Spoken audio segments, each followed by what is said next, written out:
যে এই যে জামাত সব আর 5 দল 7 দল সব এখন কর্মসূচি দিচ্ছে, এরা নির্বাচন চায় না, এরা নির্বাচন পিছাতে চায় না। আমি সাংবাদিক বন্ধুদের বললাম, আমরা নির্বাচন চাই এবং ফেব্রুয়ারিতেই আমরা চাই। পিয়ার হলে লাভ হলো প্রত্যেকটি ভোটারের ভোটের মূল্যায়ন হয়। এই ভোটে কোনো ব্যক্তিকে মানুষ ভোট দেবে না, দলকে ভোট দেবে। দলের আদর্শ, দলের চরিত্র, দলের ম্যানিফেস্টো, তারা কেমন বাংলাদেশ বানাতে চায় সেই আদর্শ দেখে ভোটাররা যে দলকে পছন্দ করবে সেই দলকে আগে ভোট দেবে। 300 আসনের পার্লামেন্টের টোটাল কাস্টিং ভোটারের যত ভোট কাস্ট হবে, যে দল যত পার্সেন্ট ভোট পাবে সেই পার্সেন্টেজ অনুযায়ী 300 আসনের পার্লামেন্টের সংসদে তাদের মধ্যে ওই শতকরা হারে আসনগুলো বন্টন হবে। তার অর্থ হলো 1% ভোটও যদি কোনো দল পায়, 1%, তাহলে 300 আসনের মধ্যে 1% হলে কত হয়? 3টা আসন সে পায়।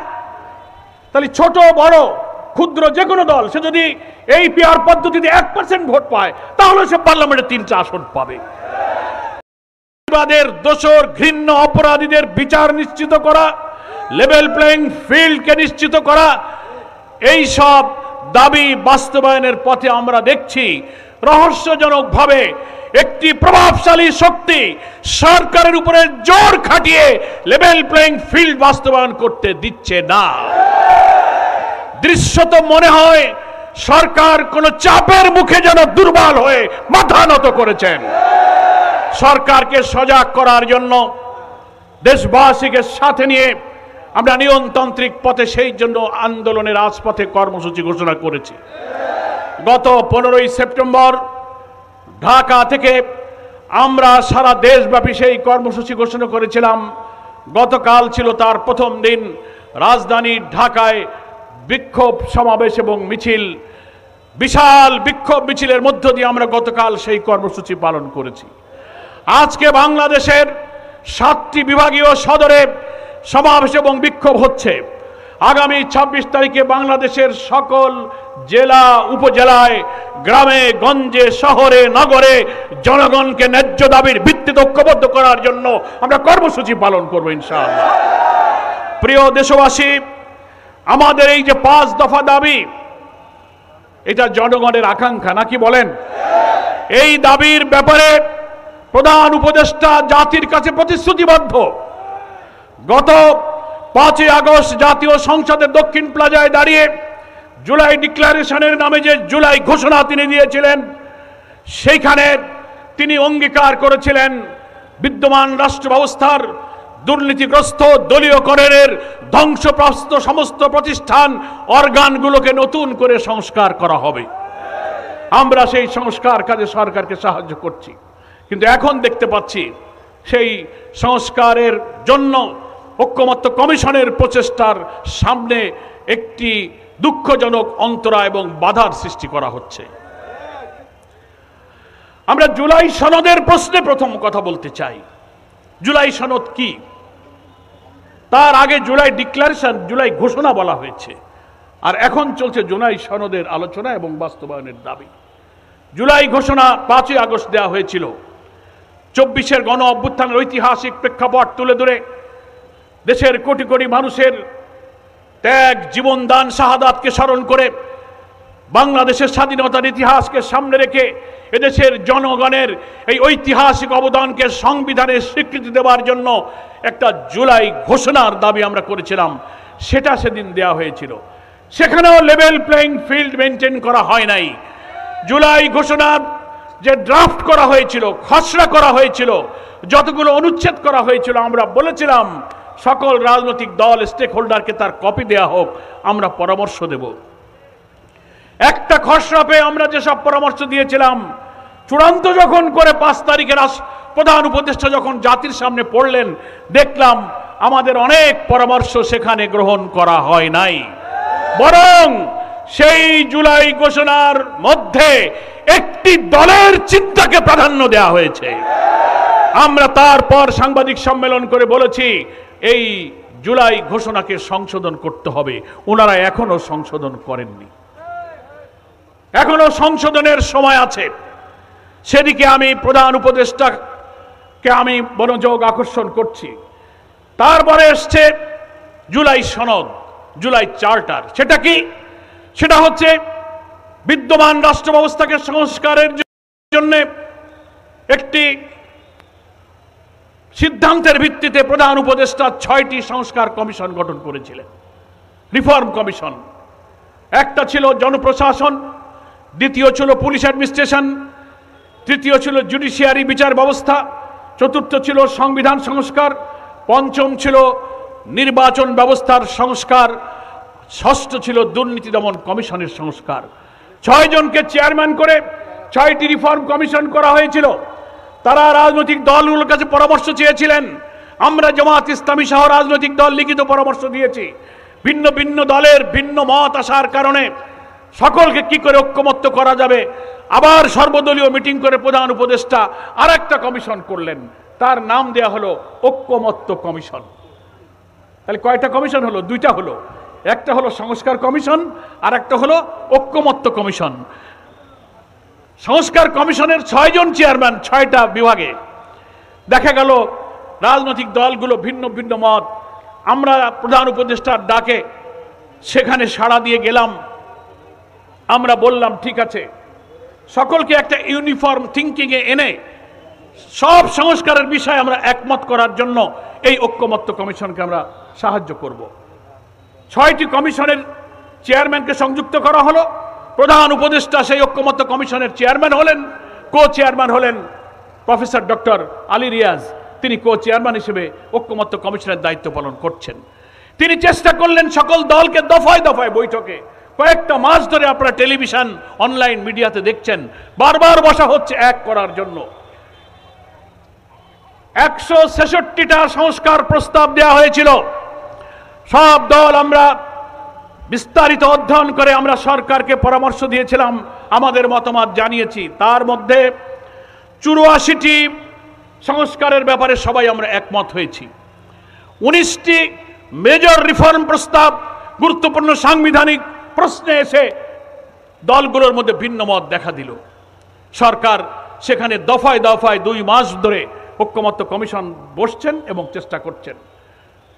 সেখানে 9টি পয়েন্টে বিএনপি নোট অফ ডিসেন্ট দিয়েছে, আমরাও 2-1টা পয়েন্টে নোট অফ ডিসেন্ট দিয়েছি।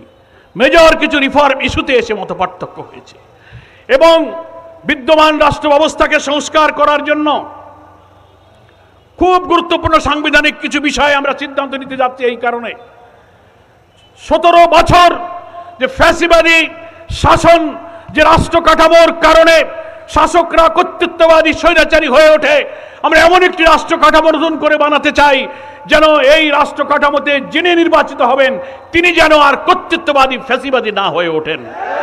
এই জন্য আমরা বলেছি কোন প্রধানমন্ত্রী 2 বারের বেশি প্রধানমন্ত্রী থাকতে পারবেন না।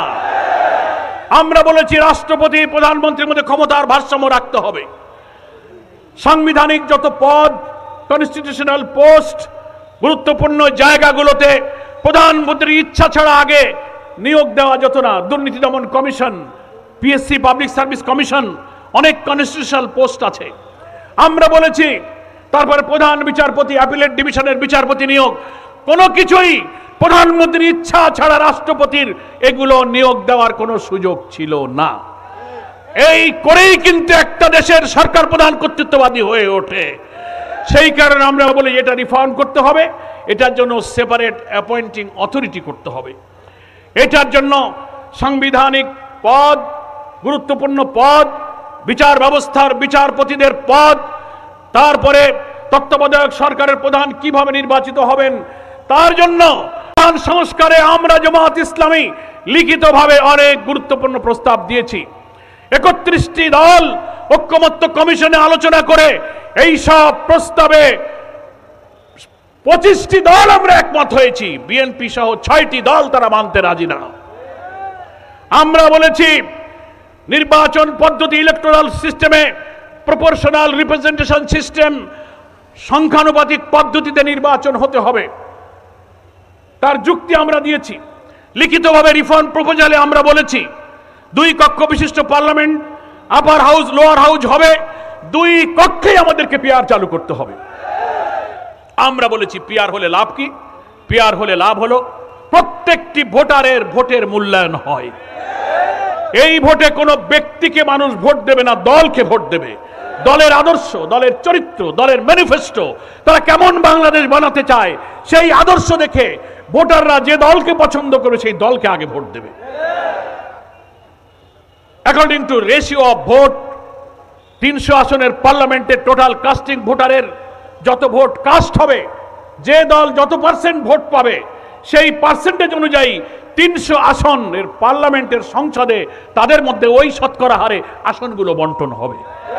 তার অর্থ হলো 1% ভোটও যদি কোনো দল পায়, 1%, তাহলে 300 আসনের মধ্যে 1% হলে কত হয়? 3টা আসন সে পায়। তাহলে ছোট বড় ক্ষুদ্র যে কোনো দল সে যদি এই পিআর পদ্ধতিতে 1% ভোট পায় তাহলে সে পার্লামেন্টে 3টা আসন পাবে। এতে করে ছোট বড় প্রায় সব দলের প্রতিনিধিত্ব পার্লামেন্টে হবে। জনগণের অংশীদারিত্বে, সকলের অংশীদারিত্বে একটা ইনক্লুসিভ গভর্নমেন্ট তখন তৈরি হবে। এতে সুবিধা হবে 2/3 মেজরিটি পেয়ে, ব্রুট মেজরিটি নিয়ে 2/3 সংখ্যাগরিষ্ঠতা অর্জন করে কোন সরকার যখন ক্ষমতায় যায় সে মনে করে আমি যা ইচ্ছা তাই করব, কাউকে সে মূল্য দেয় না। যতদিন বেঁচে থাকবো ক্ষমতা থেকে আমাতে আর কেউ নামাতে পারবে না। তিনি আদালতের ঘাড়ে বন্দুক রেখে ফায়ার করবেন, তিনি দল নিষিদ্ধ করবেন, যা ইচ্ছা তাই করবেন, লুটপাট করবেন, অর্থ পাচার করবেন, মানুষ খুন করবেন, বিনা বিচারে মানুষকে ফাঁসি দেবেন, আদালতের রায়কে বদলে দেবেন। এই বিদ্যমান রাষ্ট্রীয় কাঠামো যদি থাকে তাহলে এর মধ্য দিয়ে নতুন ফ্যাসিবাদের জন্ম হবে। সেই জন্য আমরা বলেছি এই সব সাংবিধানিক সংস্কারগুলো বাস্তবায়ন করতে হবে। 31টি দলের 25টি দল এই সব গুরুত্বপূর্ণ সংস্কার প্রস্তাবে একমত হয়েছেন।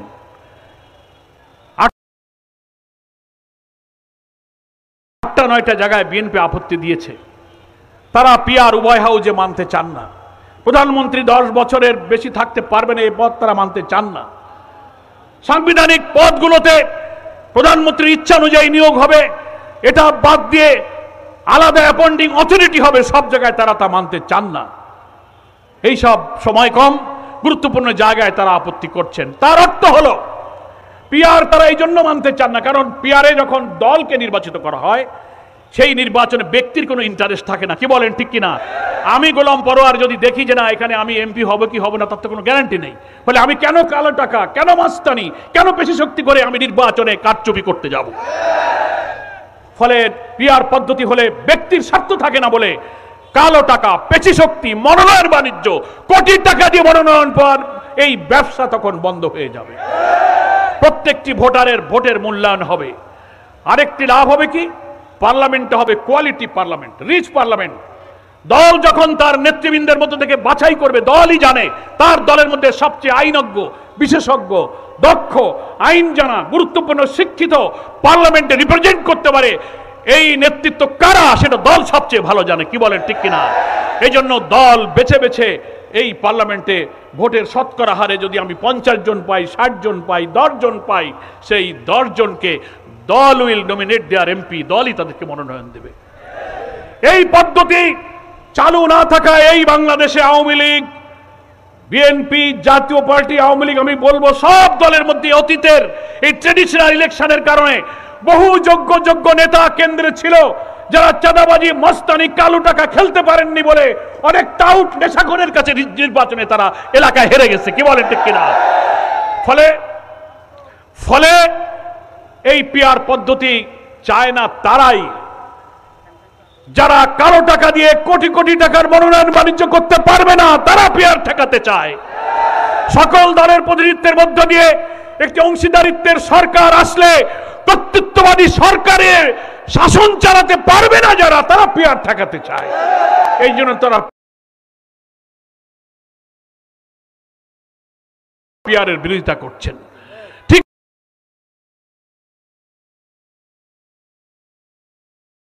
আছে, পিআর নিয়ে যখন বিতর্ক হলো, আমরা গোল টেবিল করলাম, আলোচনা করলাম, সেমিনার সিম্পোজিয়াম করলাম, বিভিন্ন বুকলেট দিয়ে আমরা পিআরের উপকারিতা, সুফল সব জানালাম। সরকারের বিভিন্ন আন্তর্জাতিক সংস্থার, বেসরকারি সংস্থা জনগণের উপরে জরিপ করলো, সার্ভে করলো। আপনারা সে সার্ভে দেখেছেন? 70% লোক পিআরের পক্ষে আছে। আমরা ঐক্যমত্য কমিশনে যে 31টি দল আছে তার 25টি দল তারা পিআর চাইতেছে। হ্যাঁ, কেউ হয়তো লোয়ার হাউসে চাচ্ছে, কেউ আপার হাউসে চাচ্ছে, দ্যাট ইজ অ্যানাদার থিংস, কিন্তু কমনলি পিআরের পক্ষে তো আমরা আছি। অথচ বিএনপির কিছু নেতারা বলছেন পিআর দেশের মানুষ বোঝে না, বলে ইভিএম যারা বোঝে না তারা পিআরও বোঝে না। আজব ব্যাপার। আর ইভিএম কি আর পিআর কি? ইভিএম নাম আর পিআর হচ্ছে একটা ইলেকট্রাল প্রসেসের নাম। আপনি মেশিনের সাথে এটা নির্বাচন পদ্ধতির তুলনা করেন কেন? বাঙালিরে হাইকোর্ট, বহু বাঙালিরে আগে হাইকোর্ট দেখানো হয়েছে, এটা দেখাবেন না। আর এক নেতা কইছে যে পিআর কি খায় না গায়ে মাখায়। এই দেখছেন না কি আজব ব্যাপার? রাজনৈতিক ব্যক্তিত্ব, ডিগনিটি যাদের আছে তারা কি একটা পলিটিক্যাল বিষয় এই মন্তব্য করতে পারে? আমরা বলেছি এদেশের অধিকাংশ জনগণ পিআর চায় কিনা আপনি গণভোটে পিআরের পক্ষে মতামত গ্রহণ করুন। আমরা জামাত ইসলামীর পক্ষ থেকে কথা দিচ্ছি, অধিকাংশ জনগণ যদি পিআরের পক্ষে ভোট দেয় আপনাদেরকেও মানতে হবে। আর যদি অধিকাংশ জনগণ পিআর পদ্ধতিকে না বলে আমরা জামাত ইসলামী তা মেনে নেব। That is beauty of democracy. এটা হচ্ছে গণতন্ত্রের সৌন্দর্য। কি বলেন, ঠিক কিনা? অথচ আপনি বলেন এটা খায় না গায়ে মাখায়। আপনি একটা সিস্টেমের সাথে মেশিনের তুলনা করলেন। রাজনীতির প্রজ্ঞা একটা বড় দল, এদিকে প্রধান নির্বাচন কমিশনার, চিফ ইলেকশন কমিশনার, তিনি একটা সাংবিধানিক পদে বসে আছেন। আরে বাবা, আপনি তো আইন জানালেন, পিআরে সংবিধানে আইন নাই। এটা কি আপনি বলতে পারেন? সংবিধান কি খালি আপনার আলমারিতে আছে? আমাদের আলমারিতে সংবিধান নাই। সংবিধানে কি পদ্ধতিতে নির্বাচন হবে তা কিন্তু উল্লেখ নাই। বলা আছে এভরি আফটার 5 ইয়ার্স, প্রতি 5 বছর পর পর জনগণের ভোটে জনপ্রতিনিধিত্বশীল সরকার আসবে, তারাই সরকার গঠন করবে। কিন্তু ইলেকশনের সিস্টেমটা কি হবে?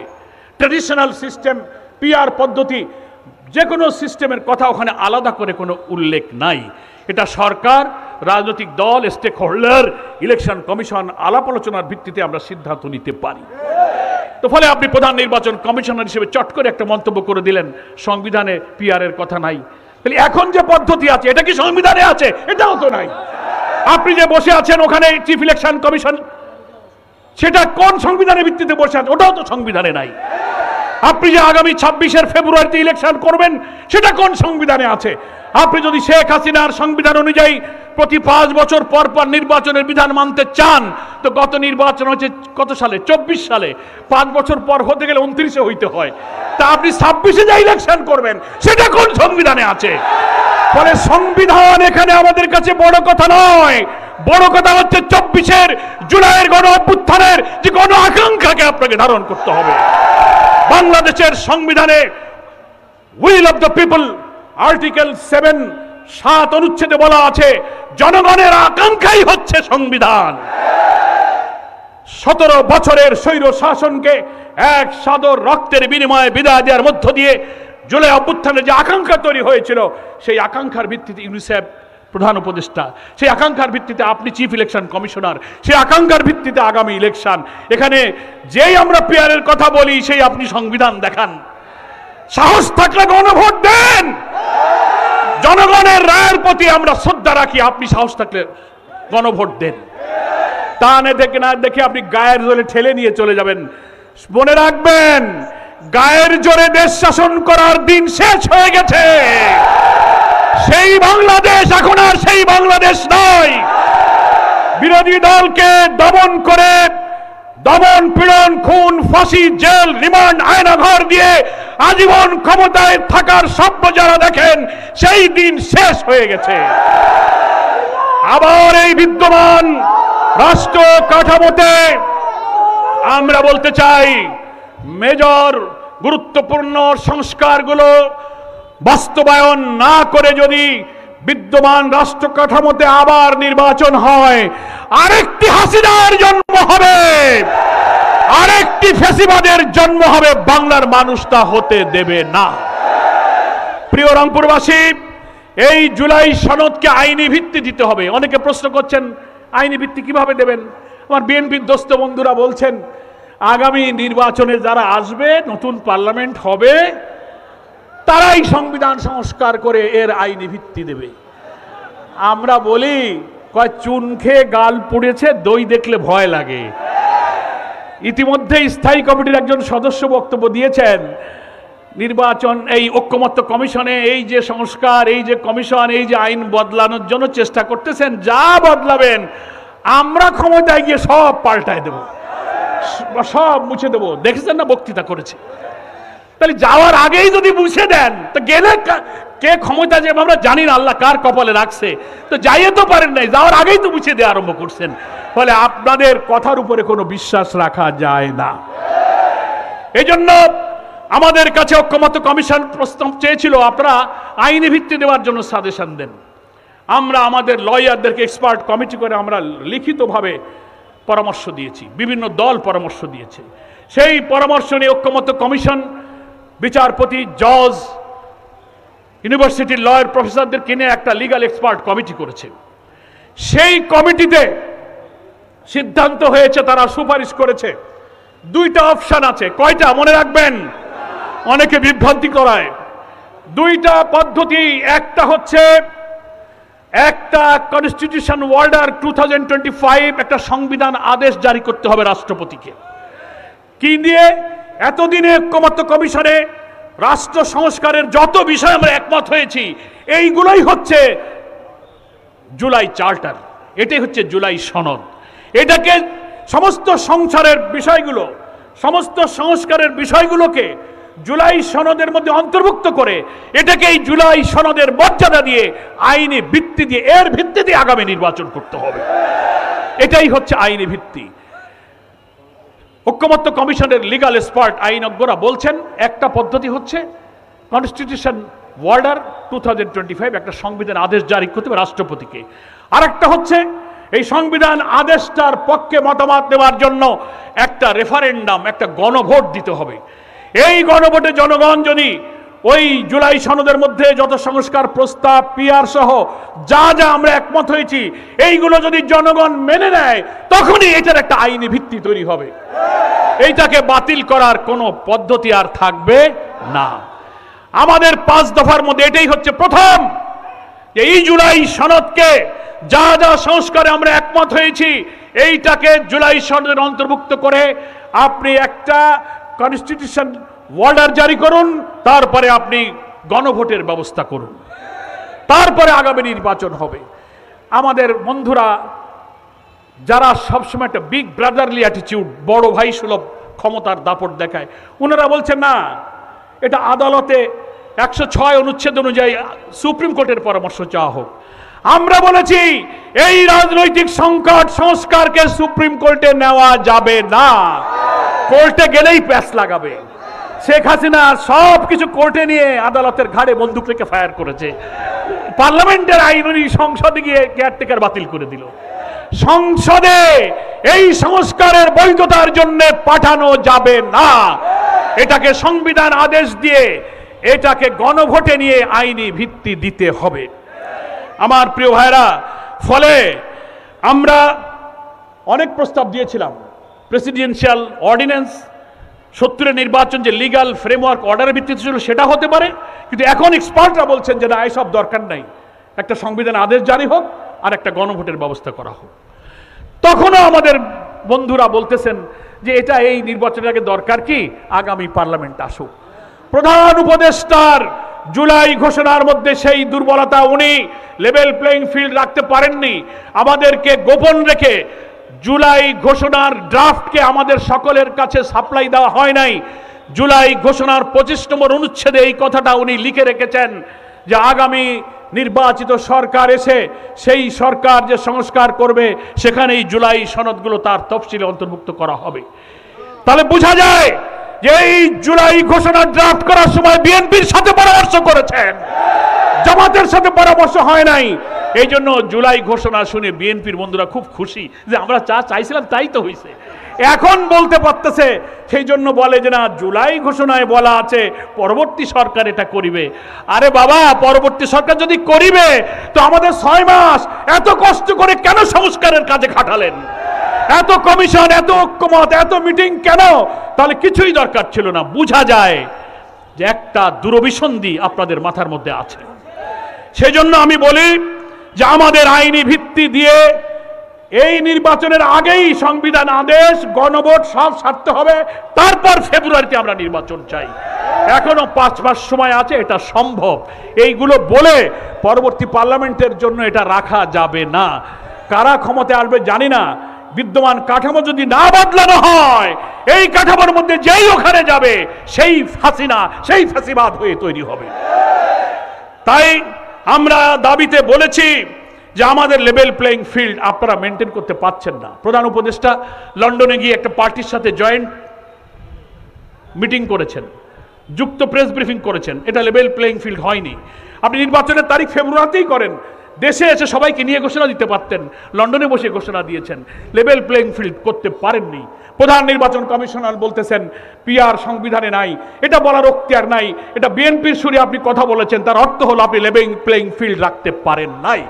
সেজন্য 5 দফার একটা অন্যতম দাবি আমাদের নির্বাচনের আগে মাঠের সমতা, লেভেল প্লেইং ফিল্ড। একটা দলকে যে অধিকার দেবেন, আমাকেও সে অধিকার দেবেন।